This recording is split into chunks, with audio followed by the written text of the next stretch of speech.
Assalamualaikum, baik sahabat-sahabat semua. Pada video kali ini kita akan membahas tentang materi berani berkata tidak.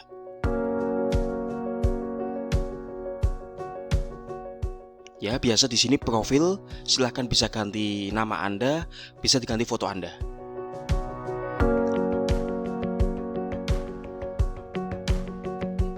Di sini pertama pada slide pertama ini kita akan tanya kepada audiens, tanya kepada peserta didik. Apakah kalian termasuk orang yang gak enakan?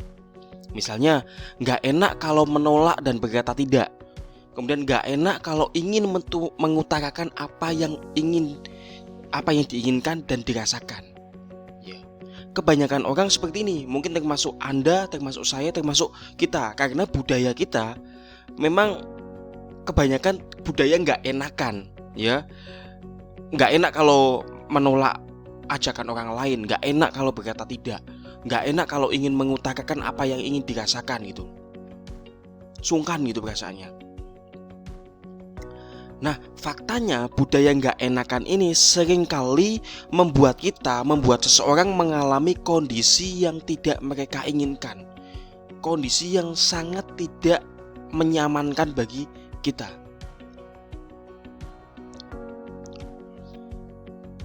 Ya, inilah segelintir hal yang mungkin akan dialami oleh orang yang gak enakan. Mungkin kita pernah mengalami, mungkin saya pernah mengalami, dan mungkin Anda juga pernah mengalami. Ada orang yang terpaksa menerima cinta seseorang yang tidak dicintainya hanya karena gak enak kalau mau nolak. Ada yang seperti itu. Ini kedengarannya ekstrim, tapi faktanya ada. Kemudian misalnya kita sedang lelah banget dan pengen istirahat, tapi terpaksa membantu urusan orang lain karena kita nggak enak kalau nolak ketika dimintai bantuan. Ya, kita sepakat ya, membantu orang lain itu merupakan perbuatan yang baik, itu merupakan suatu kebajikan. Tetapi kalau kondisinya kita betul-betul lelah dan betul-betul ingin istirahat dan harus istirahat, tapi akhirnya ada orang lain minta bantuan kita dan kita nggak enak, kan kita sendiri yang repot. Tadinya kita ingin istirahat, kita harus gerak lagi, kita harus menghabiskan tenaga lagi, kita harus mengeluarkan waktu dan tenaga lagi. Seperti itu. Misalnya juga ini, kamu tidak nyaman dengan perlakuan dan perkataan orang lain, tapi karena kamu gak enakan buat menegurnya, jadinya kamu diam aja sambil batin sendiri. Itu ada misalnya ada seseorang dipanggil temannya dengan panggilan yang tidak mengenakan, panggilan yang lucu bagi temannya, tapi kita sendiri gak nyaman, dianya gak nyaman. Nah, sebenarnya dia nggak nyaman dan ingin bilang, jangan kalau ngomong jangan gitu sih. Tapi karena nggak enakan, dia diam aja, nggak berani menegur. Akhirnya apa? Ujung-ujungnya yang batin sendiri, menderita sendiri. Nah, sebenarnya budaya nggak enakan ini sebenarnya memiliki niat baik. Ini sebenarnya budaya yang baik. Tujuannya apa? Yakni untuk menghargai dan memuliakan orang lain. Akan tetapi jika penerapannya tidak tepat, justru akan merugikan diri sendiri. Ya, ini sebenarnya budaya baik kok. Tapi jika tidak diterapkan dengan tepat, tidak diterapkan dengan bijak, ya ujung-ujungnya hanya merugikan diri sendiri. Faktanya, perasaan gak enakan ini biasanya dimiliki oleh orang baik. Ya, orang yang gak baik biasanya ya mungkin minim sekali perasaan gak enakan ini. Atau perasaan gak enakan ini ada tapi kurang. Ya, jadi perasaan gak enakan ini umumnya biasanya dimiliki oleh orang-orang baik. Namun, ada sebagian orang yang hatinya kurang baik mencari keuntungan dengan memanfaatkan perasaan orang baik yang gak enakan ini. Jadi misalnya kita orang baik, ya. Kemudian kadang-kadang kita dimanfaatkan oleh orang-orang yang hatinya kurang baik untuk mencari keuntungan mereka sendiri, untuk menguntungkan diri mereka sendiri dengan memanfaatkan perasaan gak enakan kita ini. Wah, mungkin dia bilang, wah itu dia orangnya gak enakan, aku manfaatin aja, orangnya gak enakan, aku mau minta bantuan lah yang sekiranya bisa menguntungkan diri sendiri, itu biasanya gitu.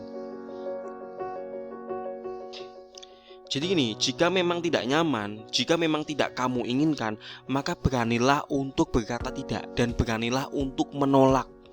Misalnya kita tidak nyaman dengan perlakuan seseorang, coba katakanlah. Kita tidak nyaman dipanggil dengan panggilan tertentu oleh seseorang, katakanlah. Kemudian misalnya kita sedang ingin istirahat, sedang tidak ingin melakukan apa-apa, kemudian ada orang lain minta bantuan. Jika kondisi kita tidak memungkinkan, jika tenaga kita tidak memungkinkan, jika waktu kita tidak memungkinkan, maka beranilah untuk menolak. Tentu saja menolaknya dengan cara yang baik, bukan dengan frontal, bukan dengan cara nggak mau bukan.